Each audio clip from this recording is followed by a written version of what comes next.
ఈ వాక్యం వింటున్న ప్రతి ఒక్కరికి ప్రైజ్ లోడండి. ఈ దిన అంశము ఓర్పు. ప్రసంగి గ్రంథం 10వ అధ్యాయం 4వ వచనంలో ఇలాగ వ్రాయబడి ఉంటుంది. ఓర్పు గొప్ప ద్రోహ కార్యములు జరగకుండా చేయును.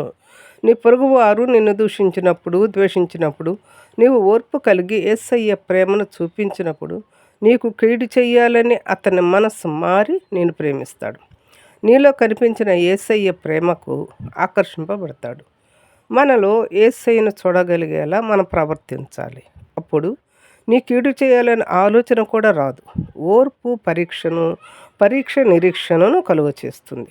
నిరీక్షణ అంటే మనము దేని కొరకు ఎదురు చూస్తామో అది పొందుకున్నట్లు. అంటే పొరుగువాని జీవితంలో గొప్ప మార్పు రావాలని నీవు ఓర్పు చూపించావు. దాని ఫలితంగా నీ పొరుగువాడు యేసయ్య ప్రేమకు ఆకర్షింపబడ్డాడు. నీ ఓర్పు ఒక ఆత్మ రక్షింపబడటకు కారణమైంది. ఆలోచించు.